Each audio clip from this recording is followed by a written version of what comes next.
नमस्कार मित्रांनो आणि सावधान सुद्धा, कारण पीएम किसान योजनेच्या नावाखाली तुमचे बँक अकाउंट सुद्धा रिकामे होऊ शकते। कारण आता मोठा स्कॅम आलाय, तर तो काय व काळजी कशी घेतली पाहिजे व कशारीत्या आपले बँक खाते सुरक्षित ठेवायचे हे सर्व आपण या व्हिडिओच्या माध्यमातून समजून सांगणार आहे। त्यामुळे व्हिडिओ शेवटपर्यंत आणि लक्ष देऊन बघा आणि अतिशय महत्त्वाचा व्हिडिओ आहे, तुमच्या शेतकरी मित्रांसोबत सुद्धा शेअर करा। तर बघा, नाशिक मधून एक केस समोर आली आहे। त्याच्यामध्ये आपल्या एक नाही तर दोन शेतकरी बांधवांसोबत पीएम किसान योजनेच्या नावाखाली मोठा स्कॅम करण्यात आला आहे। तो म्हणजे सर्वप्रथम त्यांच्या मोबाईलवर मेसेज आला की pmkisan.epk म्हणून। मग साधी गोष्ट आहे, त्या शेतकरी बांधवांनी त्या लिंकवर क्लिक करून ती वेबसाईट ओपन केली। वेबसाईट ओपन केल्या केल्या दुसऱ्या सेकंदाला म्हणजे त्यांच्या अकाउंटमधून 90,000 रुपये उडाले, परंतु त्यांना काही समजले नाही। मग एका तासाने परत 19,000 रुपये उडाले। बँकेकडून मेसेज सुद्धा आला। मग त्या शेतकरी बांधवाने लगेच आपल्या बँकेकडे धाव घेतली। मग त्यांना तिथे कळाले की त्यांच्या बँकेतून खरंच पैसे उडालेत व त्यांनी बँकेत थोडी चौकशी केली असता त्यांना असे सांगण्यात आले की तुमच्या फोनमधूनच पैसे काढण्यात आले आहेत व तिथे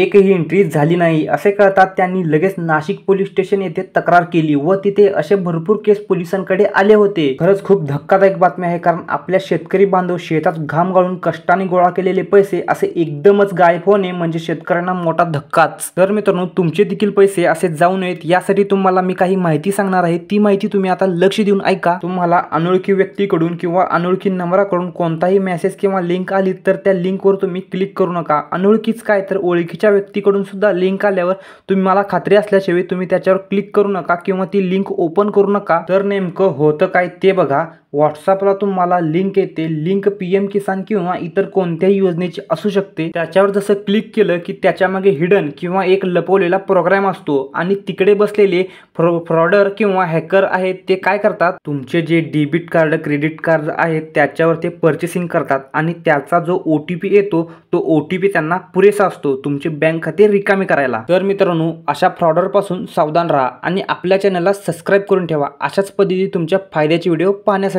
व व्हिडिओतील सांगितलेली काळजी तुम्ही नक्कीच घ्या। तर चला भेटूया अशाच एका नवीन व्हिडिओमध्ये। तोपर्यंत जय हिंद, जय महाराष्ट्र।